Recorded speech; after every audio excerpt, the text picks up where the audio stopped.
Hi friends, બાયોલોજીમાં Ketan Raval સાથે સ્વાગત છે તમારું. આજે આપણે નલિકાઓનું જે કાર્ય છે એ જોવાનું છે, કઈ કઈ રીતે નલિકાઓના કાર્યો છે. એના પહેલાં આપણે કાલે જે જોઈ ગયા હતા એ મુદ્દા વિશે થોડી ચર્ચા કરીશું કે મૂત્ર નિર્માણ જે જોઈ ગયા હતા એ વસ્તુ વિશે ચર્ચા કરીશું કે મૂત્ર નિર્માણ શું છે, કઈ રીતે મૂત્ર નિર્માણ થાય છે. તો આપણે બાઉમેનની કેપ્સ્યુલ જોઈ હતી. આપણે 3 તબક્કા જોયા હતા: રુધિર કેશિકા ગુચ્છ ગાળણ, પુનઃશોષણ અને સ્ત્રાવ. આવી રીતે 3 મુદ્દા જોયા હતા. આપણે જોઈ દીધું ગાળણ જે છે એ કઈ રીતે થાય છે, કેટલા દબાણથી થાય છે, કેટલું થાય છે. આ દરેકે દરેક વિશે આપણે બરાબર ઊંડાણથી વસ્તુઓ જોઈ લીધી હતી. હવે આ 2 વસ્તુઓ પણ આપણે જોઈ લીધી હતી કે જે પુનઃશોષણ છે એ કેવી રીતે થાય છે અને સ્ત્રાવ કઈ રીતે થાય છે. હવે એક વસ્તુ તમે અત્યારે બરાબર ખ્યાલ રાખજો કે પુનઃશોષણનો અર્થ શું થાય અને સ્ત્રાવનો અર્થ શું થાય. પુનઃશોષણ એક સમજો, આપણી પાસે 2 વસ્તુ છે. આપણી પાસે એક શું છે, બ્લડ કેપિલરી છે અથવા તો રુધિર વાહિની છે, અને એક જે છે આ યુરિનની નળી છે. સમજો એટલે જુઓ, રુધિર વાહિનીમાંથી આ યુરિન બાજુ આવશે ને, આ બાજુથી આ બાજુ રુધિરમાંથી જો આ નલિકામાં નાખે, નલિકાઓ આને કહે છે, રુધિરમાંથી આ બાજુ નાખે તો એને સ્ત્રાવ કહેવાશે. બરાબર, કારણ કે રુધિર, અને જો અહીંયાથી નલિકામાંથી રુધિરમાં જશે તો એને કહેવાશે પુનઃશોષણ. હવે પુનઃશોષણ અને સ્ત્રાવ કઈ 2 અલગ અલગ ક્રિયાઓ થતી નથી. એક નળીમાં હંમેશા એવું હોય તો લાગે તો બંને થતી હોય. બરાબર, ક્લિયર થઈ ગયું તમને? રુધિરમાંથી આ બાજુ નાખશે તો એને કહેવાશે સ્ત્રાવ, અને આ નલિકામાંથી જો રુધિરમાં નાખશે તો એને શું કહેવામાં આવશે? પુનઃશોષણ. હવે પુનઃશોષણ એવું કેમ આપેલું છે નામ? કારણ કે એક તો જુઓ, આ બાજુ તો અહીંયા જે છે ગાળણમાં દરેકે દરેક વસ્તુ નાખી દીધી. હવે ધારો કે તમે કોઈને દાન આપો, બરાબર, મંદિરમાં 100 રૂપિયા આપો ને પછી મગજમાં એમ આવે કે 100 થોડા વધારે આપી દીધા, અને પૂજારીજીને કહો કે ના ના, મેં આ તો 100 તો છૂટા કરવા આપ્યા છે, મને 50ની નોટ પાછી આપો. તો આ એક તો તમે 100 આપી દીધા અને 50 આ 100માંથી પાછા લીધા, એટલે શું થયું? ફરી લીધા કહેવાય કે નહીં? બરાબર, તો એ જે પૂજાની થાળીમાંથી પાછા લઈ લીધા 50. તો બસ એવું જ છે કે અહીંયાથી આ જે બ્લડ છે એ અહીંયા જતું રહ્યું, અહીંયાથી એ લોકોએ ગાળણ કરી નાખ્યું, અને પછી અહીંયાથી પાછું એમને જે ગાળ્યું છે ને એમાંથી અમુક વસ્તુઓ પાછી લઈ લે. એટલા માટે શું કહેવામાં આવે છે? એનું નામ શું પડી ગયું છે? પુનઃશોષણ. હવે બરાબર ધ્યાન આપજો અહીંયા. બરાબર આજનો જે આ લેક્ચર છે એ કમ્પ્લીટ ડાયનેમિક પાર્ટ છે. જો તમે શબ્દોને નહીં પકડી શકો તો તમને ક્લિયર ખબર નહીં પડે. હવે આપણે આમાં શું છે, હવે આજે શું જોઈશું આપણે? નલિકાઓના કાર્યો. નલિકાઓના કાર્યોમાં શું હશે ક્લિયર તમને ખબર છે. એક તો જુઓ, નિકટમય હશે, બરાબર, પ્રોક્સિમલ કન્વ્યુલેટેડ ટ્યુબિટ છે, બરાબર, નિકટવર્તી નલિકા એ જે પણ હોય. અને બીજું જે છે આ લૂપ ઓફ હેન્ડલે છે, હેન્ડલેનો પાસ છે, આ એક આ, અને એક દૂરસ્થ, આ દૂરસ્થ નલિકામય જે રચના છે એ દૂરસ્થ ગૂંચળામય નલિકા અને આ નિકટવર્તી ગૂંચળામય નલિકા છે. બંને વસ્તુ છે. બસ નલિકાઓના કાર્યો એટલે આટલું જોઈશું આપણે, કારણ કે આ બાઉમેનની કેપ્સ્યુલનું તો આપણે કમ્પ્લીટ જોઈ રહ્યા હતા. બરાબર, નલિકાઓના કાર્ય એટલે પહેલાં નિકટવર્તી જોઈશું, પછી હેન્ડલેના પાસ જોઈશું, અને પછી આ બાજુ જોઈશું. હવે આપણને ક્લિયર ખબર છે કે કિડનીમાં બાહ્યકમાં કોણ હોય ને મજ્જકમાં કોણ હોય. હેન્ડલેનો પાસ લગભગ મજ્જકમાં હોય છે, બરાબર, અને આ બધી વસ્તુઓ ક્યાં હોય છે? બાહ્યકમાં હોય છે. હવે જોવાનું શું છે? જોવાનું એકદમ ઇઝી છે. આપણે અહીંયા કિડનીમાં ધારો કે આ વસ્તુ જોઈશું તો શું જોઈશું? અહીંયા કોણ શોષાય છે, બરાબર, અને કોનો સ્ત્રાવ થાય છે? અહીંયા કોણ શોષાય છે, કોનો સ્ત્રાવ થાય છે? અહીંયા કોણ શોષાય છે, કોનો સ્ત્રાવ થાય છે? કારણ કે આરોહી ને અવરોહીવાળું હશે ને, બરાબર. તો આ પછી અહીંયા કોણ શોષાય છે ને કોનો સ્ત્રાવ થાય છે. બસ આટલી વસ્તુ આપણે જોઈને રાખવાની છે ફર્સ્ટ. હવે આનું શોષણ મતલબ જે રીએબ્સોર્પ્શન છે, પુનઃશોષણ છે, અને સિક્રેશન સ્ત્રાવ છે, એમાં અલગ અલગ બુકમાં અલગ અલગ આપેલું છે. મોટી બુકોમાં, કારણ કે અહીંયા જે નાની નાની માઇન્યુટ માહિતી હોય ને, અહીંયા કંઈ એનસીઆરટીમાં એટલી બધી ક્લિયરલી લખેલી ના હોય, પણ આપણે સૌ પ્રથમ એનસીઆરટી જોવાની છે. સૌપ્રથમ એનસીઆરટી જોઈશું, એના પછી આપણે દરેકે દરેક બીજી જે વસ્તુ છે અથવા તો બીજી જે બુક્સ છે એ જોઈશું. બરાબર, તો આપણે શું જોઈશું? નલિકાઓના કાર્યો જે છે આપણું, પછી આપણે નિકટવર્તી જોઈશું, હેનલેનો પાસ જોઈશું અને દૂરસ્થ જોઈશું. જોઈ લઈએ એકવાર કઈ રીતના છે, એના સાથે સાથે સમજતા રહીશું. નલિકાઓના કાર્યમાં સૌપ્રથમ નિકટવર્તી ગૂંચળામય નલિકા, પીસીટી કહેવાય ને, એ સરળ ઘનાકાર બ્રશ બોર્ડર અધિચ્છદ દ્વારા આવરિત થયેલું હોય છે. કેમ? બ્રશ બોર્ડર એટલે આ જે છે, બ્રશ બોર્ડર એટલે આવી જે બોર્ડર હોય એને શું કહેવાય? Brush border. આવી રીતે આવરિત થયેલું હોય એટલે કેમ આ બ્રશ બોર્ડર આવી રીતના એકદમ તાંતણા જે છે એ સીધા નથી હોતા, પણ આપણો જે પેલો રૂમાલ આવે ને એ ટાઈપના હોય છે. એનાથી સપાટી વધી જાય તો શું થાય? શોષણ વધારે થાય. એટલે સરળ ઘનાકાર બ્રશ બોર્ડર અધિચ્છદ દ્વારા આવરિત થયેલું હોય છે, જે પુનઃશોષણ માટે સપાટીય વિસ્તાર વધારે છે. પુનઃશોષણ માટે સપાટીય વિસ્તાર વધારે છે. હવે અહીંયા પુનઃશોષણ એક્ટિવે થશે અને પેસિવે થશે. અને એક્ટિવ જે થશે લગભગ ખાસું બધું પુનઃશોષણ અહીંયા જ થઈ જાય છે. એક્ટિવ અહીંયા સૌથી વધારે થશે તો કણાભ સૂત્રનું શું થશે? અહીંયા વધુ જરૂર પડશે. લગભગ બધા અગત્યના પોષક તત્વો અને 70થી 80% જેટલા ઇલેક્ટ્રોલાઇટ્સ અને પાણી આ ભાગ દ્વારા પુનઃશોષણ પામે છે. આ કમ્પ્લીટ એનસીઆરટીનું વાક્ય છે, એટલે ક્લિયર યાદ રાખવું. બધા અગત્યના પોષક તત્વો એટલે આપણા પોષક તત્વો જે છે એ, અને 70થી 80% જેટલા ઇલેક્ટ્રોલાઇટ્સ એટલે Na+, K+, આ બધા શું છે? આ બધાને ઇલેક્ટ્રોલાઇટ્સ આ ભાગ દ્વારા પુનઃશોષણ પામે છે. બરાબર, હવે આમાં બે રીતના છે. એક તો સક્રિય રીતે પુનઃશોષણ પામશે અને એક નિષ્ક્રિય રીતે. સક્રિય રીતે પામે અને નિષ્ક્રિય રીતે પામે, એમાં આમાં ભાગ પાડેલા છે. એક તો હાઈ થ્રેશોલ્ડ, એ તમારે એટલું બધું જાણવા જેવું નથી, પણ તોય તમારે હાઈ થ્રેશોલ્ડ જાણી જવા જેવું. જ્યાં વર્ડ આવે, જુઓ આ વર્ડ છે હાઈ થ્રેશોલ્ડ, પછી મીડિયમ થ્રેશોલ્ડ અને low threshold. High threshold, what is meaning of high threshold? એક વસ્તુ જુઓ કે અહીંયા જ્યારે તમારી નલિકાની અંદર કોઈ સબસ્ટન્સ છે, ધારો કે રુધિરમાંથી અહીંયાથી ગ્લુકોઝ આવી ગયું છે, તો ગ્લુકોઝ છે ને આપણા બ્લડમાં રહેશે જ નહીં. મતલબ આપણા યુરિનમાં રહેશે જ નહીં. બ્લડમાં પૂરેપૂરું એ શું થઈ જશે? રીઅબ્સોર્બ થઈ જશે. એને પૂરેપૂરું યુરિનમાંથી કાઢી નાખવાનો ટ્રાય થશે. એટલા માટે એને શું કહેવામાં આવે છે? હાઈ થ્રેશોલ્ડ કહેવામાં આવે છે. યુરિનમાં ધારો કે 50 mg છે અને 25 mg લઈ લે, 25 mg યુરિનમાં રહે તો એ મીડિયમ થ્રેશોલ્ડ છે. લો થ્રેશોલ્ડ મતલબ જે છે એ યુરિનમાંથી પાછા રીઅબ્સોર્બ નથી થતા. બરાબર, ક્લિયર? વર્ડનો ટર્મ બરાબર ક્લિયર કરી દેજો કે હાઈ થ્રેશોલ્ડ ગ્લુકોઝ અને એમિનો એસિડ શેમાં આવે છે? હાઈ થ્રેશોલ્ડમાં આવે છે અને પાછા લઈ લે છે. પણ તમને ખ્યાલ છે કે ડાયાબિટીસમાં ગ્લુકોઝ તમારા યુરિનમાં આવે છે. તો હાઈ થ્રેશોલ્ડ હોય તો ગ્લુકોઝ કેમ આવે છે ડાયાબિટીસમાં? એનું રીઝન એ છે કે 180 mg/100 ml હોય, 180 mg/100 ml હોય તો એટલા સુધી નહીં આવે, પણ જો એનાથી વધ્યો તો ગ્લુકોઝ પછી યુરિનમાં આવશે, કારણ કે એની લિમિટ છે. એટલા સુધી રીઅબ્સોર્બ થઈ જશે, પણ એનાથી વધશે તો પછી એ શેમાં આવશે? યુરિનમાં આવશે. બરાબર, હવે આ glucose, amino acid, fatty acid, બરાબર, ફેટી એસિડ હાઈ થ્રેશોલ્ડમાં આવે છે. બરાબર, આમાં ક્લિયર કીધું છે કે સંપૂર્ણ પીસીટીમાં સક્રિય વહન દ્વારા પુનઃશોષણ પામે છે. સંપૂર્ણ એટલે બધા, મતલબ જેટલા હોય એટલા બધા જ સક્રિય વહન દ્વારા પુનઃશોષણ પામી જાય. એટલે આ ક્લિયર લખેલું છે એનસીઆરટી હાઈ થ્રેશોલ્ડ માટેનું. ક્લિયર? અને Na+ અને K+ પણ સક્રિય વહન પામે છે, પણ આ સંપૂર્ણવાળું ના આવે. બરાબર, કારણ કે Na+, K+ જે છે એ સક્રિય વહન દ્વારા ધીરે ધીરે પામતા રહે અલગ અલગ જગ્યાએ. આ ખાલી નિકટવર્તી ગૂંચળામય નલિકાની વાત છે. બરાબર, આ છેડો છે ને તો ખાલી અહીંયાની વાત છે. ક્લિયર થઈ ગયું? હવે પાણી અને Cl- નિષ્ક્રિય રીતે પુનઃશોષણ પામે છે. આ ભાગમાં પુનઃશોષણ મહત્તમ થાય છે. તમે ક્લિયર રાખજો, તમારા જે પુનઃશોષણના ફંડા છે એ હલવા ના જુએ. પુનઃશોષણ અને સ્ત્રાવ વિશે બરાબર ક્લિયર રહેજો. ક્લિયર થઈ ગયું? પાણી અને Cl- જે છે એ નિષ્ક્રિય રીતે ને આ બધા સક્રિય રીતે, ને એમાં આ હાઈ થ્રેશોલ્ડ છે બધા. યુરિનમાં કશું ના વધે.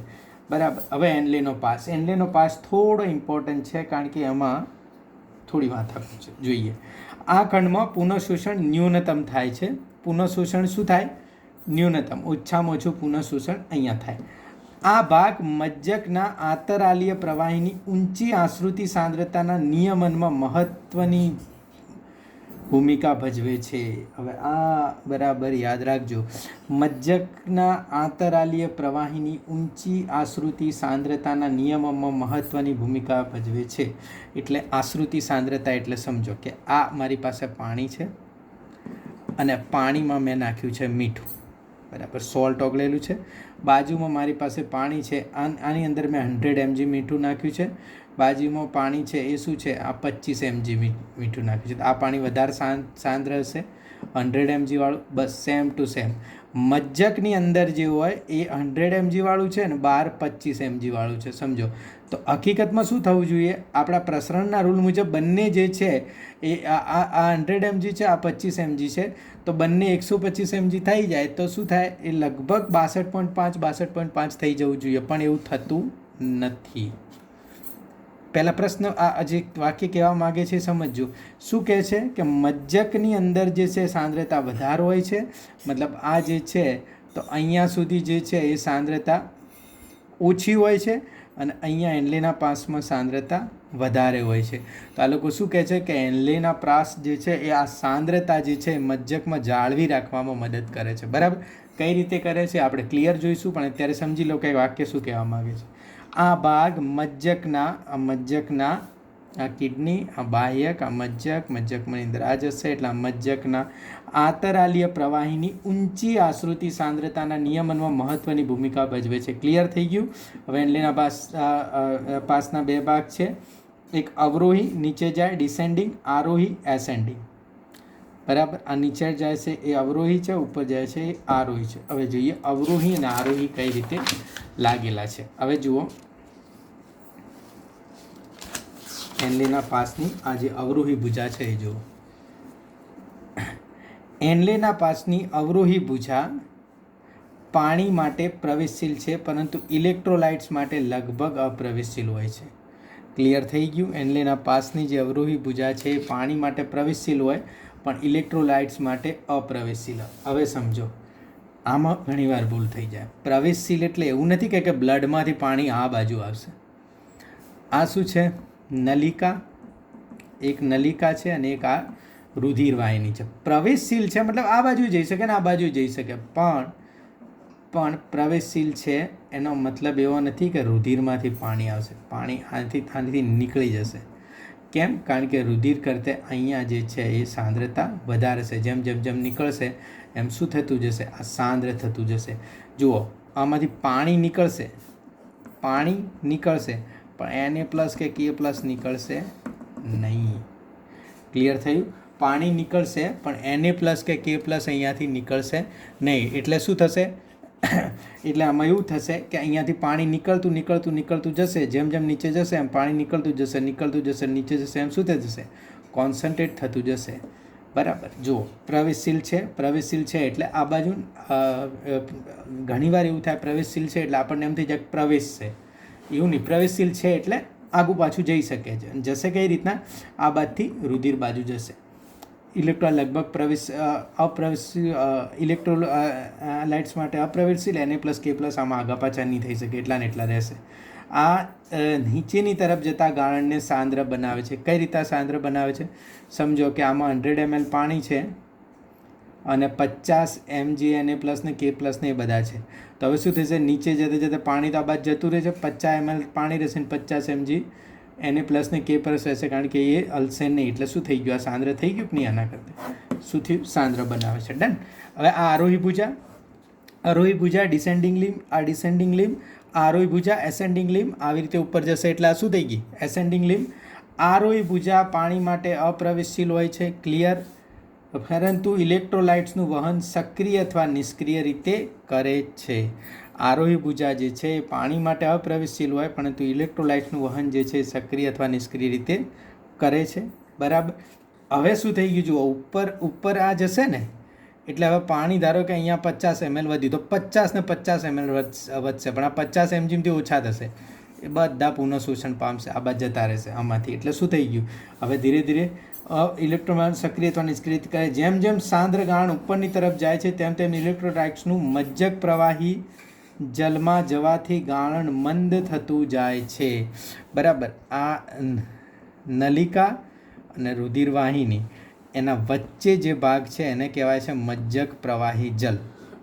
એટલે આમાંથી આ બાજુ મજ્જક પ્રવાહી જલમાં જતું રહે તો એ શું થઈ જાય? હવે આ ગાળણ જે શું થઈ જાય? મંદ થતું જાય. સાંદ્ર હશે, કારણ કે 50 ml પાણીમાં 50 mg હોય તો એને સાંદ્ર કહેવાય, પણ 50 ml માં 25 mg હોય તો આની સાપેક્ષે શું થઈ ગયું? ઓછું સાંદ્ર થઈ ગયું, એટલે મંદ કહી શકાય. સક્રિય અથવા નિષ્ક્રિય રીતે કરે છે. જેમ જેમ સાંદ્ર ઉપર તરફ જાય છે તેમ તેમ મજ્જક પ્રવાહી જલમાં જવાથી ગાળણ મંદ થતું જાય છે. ક્લિયર થઈ ગયો? આ હેનલેનો પાસ સમજવો બહુ જરૂરી હતો. બરાબર. થતું. હવે શું છે? દૂરસ્થ ગૂંચળામય નલિકા. દૂરસ્થ ગૂંચળામય નલિકામાં યાદ રાખજો, આલ્ડોસ્ટેરોન જે છે એ આલ્ડોસ્ટેરોન અંતરસ્ત્રાવની હાજરીમાં આ ક્ષાર Na+ નું સક્રિય રીતે પુનઃશોષણ થાય છે અને ADH ને લીધે પાણીનું નિષ્ક્રિય રીતે પુનઃશોષણ. Anti ડાયરેટિક hormone. બરાબર. આ ADH જે છે એન્ટી ડાયુરેટિક હોર્મોન. બરાબર. આ જે ADH જે છે અને આ આલ્ડોસ્ટેરોન છે, આ આલ્ડોસ્ટેરોન શેના દ્વારા થાય છે? સિક્લેટ એડ્રેનાલ ગ્લાન્ડ. કિડની ઉપર જોઈ હતી ને, એડ્રેનાલ કિડની ઉપર જોઈ હતી. મેં કીધું આપણે ગ્લાન્ડમાં જોઈશું. આ એડ્રેનાલ ગ્લાન્ડ જે છે, એડ્રીનાલ, બરાબર, ગ્લાન્ડ જે છે એડ્રીનાલના બાહ્યકમાંથી ADH આલ્ડોસ્ટેરોનનું સિક્રેશન થાય છે. તો આલ્ડોસ્ટેરોન દર્શન રાખજો, ક્ષાર Na+ નું સક્રિય રીતે પુનઃશોષણ થાય છે, કારણ કે આ આલ્ડોસ્ટેરોન એવી સ્થિતિ ઊભી કરે છે કે જેથી આનું સક્રિય રીતે પુનઃશોષણ થાય છે. આલ્ડોસ્ટેરોન કેવી રીતે એવી સ્થિતિ ઊભી કરે છે એ આપણે જ્યારે આલ્ડોસ્ટેરોન વિશે જોઈશું ત્યારે જોઈશું. અત્યારે યાદ રાખી શકો છો. અને ADHને રીતને એન્ટી ડાયુરેટિક હોર્મોન સેમ એના દ્વારા ને લીધે પાણીનું નિષ્ક્રિય રીતે પુનઃશોષણ થાય છે. બરાબર. તો અને આ ADH જે છે એ પોસ્ટેરિયર લોબ ઓફ પિટ્યુટરી ગ્લાન્ડ, ADH જે છે એ શાના દ્વારા થાય છે? આ પિટ્યુટરી ગ્લાન્ડને કહેવાશે ગ્રંથિ. હા, બરાબર. પિટ્યુટરી ગ્રંથિનો પાછો ભાગ. પિટ્યુટરી ગ્રંથિમાંથી ADH થશે, એના લીધે પાણીનું નિષ્ક્રિય રીતે પુનઃશોષણ થશે અને આલ્ડોસ્ટેરોન જે છે એ Na+ જે છે એ આલ્ડોસ્ટેરોનના લીધે સક્રિય રીતે પુનઃશોષણ થાય છે. બરાબર રાખજો. આલ્ડોસ્ટેરોન જે છે એડ્રેનાલમાંથી અને આ જે છે એ પિટ્યુટરી ગ્રંથિમાંથી. HCO3- ના પુનઃશોષણ માટે પણ દૂરસ્થ ગૂંચળામય નલિકા જવાબદાર છે. બરાબર. એ તો બુકમાં આપેલું છે. હાઇડ્રોજન, પોટેશિયમ, આયન અને એમોનિયાના પ્રસંગીમાન સ્ત્રાવ માટે પણ તે સક્ષમ છે. બરાબર. આ 100% સમજવા ઉપર છે, થોડી વસ્તુ યાદ રાખવા ઉપર છે, પણ તો એ શું છે? એ 100% આ સમજવા ઉપર આધારિત છે કે ભાઈ તમે કઈ રીતે આ વસ્તુને સમજો છો. આના પછી શું આવશે? સંગ્રહણ નલિકા. સંગ્રહણ નલિકામાં ખાલી પાણીનું પુનઃશોષણ થાય છે, કારણ કે છેલ્લે જેટલું પાણી હોય એટલું સંગ્રહણ નલિકા જે છે એ પુનઃશોષણ કરે છે. અને જોઈ લો, આ અત્યારે ના જોતા, ખાલી લખાણ ઉપર ધ્યાન આપો, પછી હું તમને વ્યવસ્થિત સમજાવું. સંગ્રહણ નલિકા જો, આ લાંબી નલિકા મૂત્રપિંડના બાહ્યકથી મજ્જકના અંદરના ભાગો સુધી લંબાયેલ છે. ક્લિયર છે? આ ભાગમાં સાંદ્ર મૂત્ર ઉત્પાદન માટે મોટા જથ્થામાં પાણીનું પુનઃશોષણ થાય છે, કારણ કે અહીંયા આવશે એટલે આઇસોટોનિક થઈ જશે અને અહીંયા સાંદ્ર થશે. બરાબર. આ ખંડ આશ્રુતિ સાંદ્રતાને જાળવી રાખવા માટે યુરિયાના ઓછા જથ્થાને મજ્જક આંતરકોષીય ભાગમાં લઈ જાય છે. બરાબર. અહીંયાથી જે યુરિયા છે એને આંતરકોષીય ભાગમાં લઈ જાય છે. તે H+ અને K+ આયનોને પસંદગીમાન સ્ત્રાવ દ્વારા રુધિરના pH અને આયનિક સંતુલન જાળવવામાં પણ ભૂમિકા ભજવે છે. આમાં H+ અને K+ નું જુઓ, જ્યાં આવશે સ્ત્રાવ ત્યાં સમજો કે અહીંયા નાખશે. બરાબર. આ H+ અને K+ સમજી લો. જ્યાં સ્ત્રાવ આવશે ત્યાં અહીંયા નાખશે, જ્યાં આવશે પુનઃશોષણ ત્યારે અહીંથી અહીં સમજ્યા. હવે આ જોઈ લો. હવે આ આકૃતિ જે છે એ તમારી માટે ભયંકર ઇમ્પોર્ટન્ટ છે. જુઓ, આ બધાના પુનઃશોષણ થાય છે. HCO3- નું ક્યાં છે? નિકટવર્તીમાં. HCO3- નું પુનઃશોષણ, Na+ નું પુનઃશોષણ, Cl- નું પુનઃશોષણ, બે Na+ સક્રિય રીતે, Cl- નિષ્ક્રિય રીતે. જુઓ, H2O નું પુનઃશોષણ, પોષક ઘટકોનું પુનઃશોષણ, K+ નું પુનઃશોષણ. હવે આ H+ નો સ્ત્રાવ એમોનિયાનો સ્ત્રાવ. ક્લિયર થયું? બરાબર. આ સ્ત્રાવ છે, આ પુનઃશોષણ છે. પછી ગયું આમાં પાણી માટે પસંદગીમાન છે, એટલે પાણી જે છે એનું પુનઃશોષણ. અહીંયા આવશે, સાંદ્ર થઈ જશે. હવે આ યુરિયાનો સ્ત્રાવ થયો. અહીંયા જે યુરિયા જે છે એ શું થશે? પુનઃશોષણ પામી જશે ને અહીંયા પાછું યુરિયાનો સ્ત્રાવ થશે. એટલે યુરિયા આ રીતે. હવે આગળ આવશે, મસ્ત વસ્તુ આવશે, કાઉન્ટર મિકેનિઝમ જેને કહેવામાં આવશે. એમાં જોઈશું આપણે. અત્યારે ખાલી સમજી લો થાય છે શું. હવે જો પાછો અહીંયા NaClનું પુનઃશોષણ. બરાબર. ધીમે ધીમે આ આરોહી ભુજાનો પતળો ભાગ, પાછો જાડો ભાગ, પાછો NaClનું પુનઃશોષણ. અહીંયા પાછું આપણે આલ્ડોસ્ટેરોન જોયું. આ NaCl જે છે પુનઃશોષણ, H2O પુનઃશોષણ, HCO3- પુનઃશોષણ, H+ અને K+નો સ્ત્રાવ. આનો સ્ત્રાવ થાય છે, પુનઃશોષણ થાય છે. બરાબર. આ H+ K+નો સ્ત્રાવ, H2Oનું પુનઃશોષણ. ક્લિયર તમને થઈ જવું જોઈએ. જોઈ લઈએ એકવાર NCERTથી શું લખેલું છે, કઈ રીતે છે. નિકટવર્તી ગુંચળામય નલિકા અપ્રવર્ધમય સપાટી ધરાવતા ઘનાકાર અધિચ્છદી મળે જે પુનઃશોષણ માટે સપાટી વિસ્તારમાં વધારો કરે. લગભગ બધા જ આવશ્યક પોષક તત્વોને 70થી 80% ઇલેક્ટ્રોલાઇટ્સ અને પાણીનું પુનઃશોષણ આ ખંડ દ્વારા થાય છે. ક્લિયર? PCT દેહજળનું હાઇડ્રોજન આયન, એમોનિયા અને પોટેશિયમ આયનના ગાળણમાં પસંદગીમાન સ્ત્રાવ અને HCO3- ના શોષણ દ્વારા pH અને આયનિક સંતુલન જાળવવામાં પણ મદદ કરે છે. ક્લિયર થયું? બરાબર. આ ખંડ દ્વારા PCT hydrogen ion, ammonia, potassium આયનના ગાળણમાં પસંદગીમાન સ્ત્રાવ અને pH અને આયનિક સંતુલન જાળવવામાં પણ મદદ કરે છે. ક્લિયર થઈ ગયું છે? આ નિકટમય ગુંચળામય નલિકા. હેન્લેનો પાસ આ જોઈ લો. આ દરેક વસ્તુ અહીંયા હશે. હેન્લેનો પાસ આ ખંડમાં પુનઃશોષણ ન્યૂનતમ થાય છે. આ ભાગ મજ્જકના આંતરાલીય પ્રવાહીની ઊંચી આશ્રુતિ સાંદ્રતાના નિયમનમાં મહત્વપૂર્ણ ભૂમિકા ભજવે છે. હેન્લેના પાસની અવરોહી ભુજા પાણી માટે પ્રવેશશીલ હોય છે, નીચેવાળી, પરંતુ ઇલેક્ટ્રિક્સ માટે અપ્રવેશશીલ હોય છે. ઇલેક્ટ્રોલાઇટ્સ માટે આ નીચેની તરફ જતા ગાળણને સાંદ્ર બનાવે છે. આરોહી ભુજા પાણી માટે અપ્રવેશશીલ હોય છે, પરંતુ ઇલેક્ટ્રોલાઇટ્સનું વહન સક્રિય અથવા નિષ્ક્રિય રીતે કરે છે. ક્લિયર? જેમ જેમ સાંદ્ર ગાળણ ઉપરની તરફ જાય છે તેમ ઇલેક્ટ્રોલાઇટ્સનું મજ્જક પ્રવાહીમાં જવાથી ગાળણ મંદ થતું જાય છે. બરાબર. દૂરસ્થ ગુંચળામય નલિકા. ક્લિયર થયું? ઉપર જાય એમ મંદ થતું થાય, નીચે આવે તેમ સાંદ્ર ગાળણ થતું જાય. બરાબર. દૂરસ્થ ગુંચળામય નલિકા Na+ અને પાણીનું શરતી પુનઃશોષણ આ ખંડમાં થાય છે. સિલેક્ટિવ. શરતી પુનઃશોષણ એટલે સિલેક્ટિવ, ખાલી Na+ ને પાણી. રુધિરના pH અને સોડિયમ પોટેશિયમ સંતુલન જાળવવા માટે DCT, HCO3- ના પુનઃશોષણ હાઇડ્રોજન, પોટેશિયમ આયન અને એમોનિયાના પસંદગીમાન સ્ત્રાવ માટે સક્ષમ છે. લખેલું છે આપણે દરેક જગ્યાએ. આ જે લખેલું છે તે અહીંયા દર્શાવેલું છે અને આ બરાબર યાદ રાખવાનું છે તમારે. ખૂબ જરૂરી છે એવું કહી શકાય. સંગ્રહણ નલિકા આપણે જોઈ ગયા. લાંબી નલિકા લંબાયેલી છે. સાંદ્ર આશ્રુતિ યુરિયાના ઓછા જથ્થાને લઈ જાય છે. H+, K+, pH માટે પણ મહત્વનું છે. જુઓ તો આ ક્રિયા કમ્પ્લીટ ટુ કમ્પ્લીટ આપણા માટે ભયંકર ઇમ્પોર્ટન્ટની છે. એક ઇંગ્લિશ મીડિયમની જે ઊંચી રેફરન્સ બુક્સમાં કઈ રીતનું છે, નવી વસ્તુઓ કઈ છે એ જરાક આ જોઈ લેજો તમે, અને આનો સ્ક્રીનશોટ લઈ લેજો એટલે તમને કંઈ પ્રોબ્લેમ ના પડે. કદાચ વધારે MCQs આવે એવા તો તમને આ કામ લાગશે. આમાં છે કંઈ નહીં. જુઓ આ PCT છે. આમાં હોર્મોન્સ શું છે? પુનઃશોષણ, ગ્લુકોઝ પુનઃશોષણ, એમિનો એસિડ પુનઃશોષણ, PO4 આપણે આવું નહોતું. બરાબર. PO4 આપણે નહોતું આવ્યું. પુનઃશોષણ HCO3- પુનઃશોષણ. બરાબર. એસ્કોર્બિક એસિડ પુનઃશોષણ, Na+, Cl- K+. જુઓ ડ્રગ્સનો સ્ત્રાવ. બરાબર. H+ સ્ત્રાવ, ક્રિએટિનિન સ્ત્રાવ, એમોનિયા સ્ત્રાવ, H2O પુનઃશોષણ. ક્લિયર થઈ ગયું? હવે આ જે લીટી છે ને, આ લીટી શું દર્શાવે છે કે આ બાહ્યક છે અને આની અંદર મજ્જક છે. H2O પુનઃશોષણ. બરાબર. NaClનો સ્ત્રાવ, યુરિયા. પછી આ Ca+, Mg. જુઓ આ બધું નહોતું. Ca++, Mg++, K+, Cl- Na+નું જે છે એ શું છે? પુનઃશોષણ. પછી પાછું અહીંયા સ્ત્રાવ જુઓ. NH3નો સ્ત્રાવ, Na+ પુનઃશોષણ, Cl- PO4, H2O, Ca++, K+, H+ સ્ત્રાવ, HCO3- પુનઃશોષણ.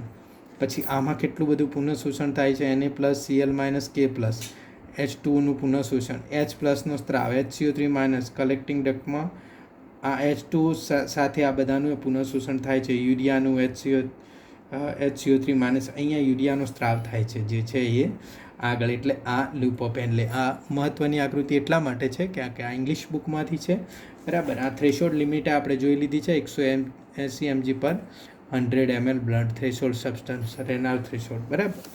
તો આપણે આ બહુ સરસ રીતે જોયું છે. તમે આને બરાબર વાંચજો, 2-3 વાર વાંચજો, એટલે આપણે નેક્સ્ટ ટોપિક ઉપર બહુ સારી રીતે જઈ શકીએ, ગાળણની સાંદ્રતાની ક્રિયાવિધિ. Thank you friends, thank you very much.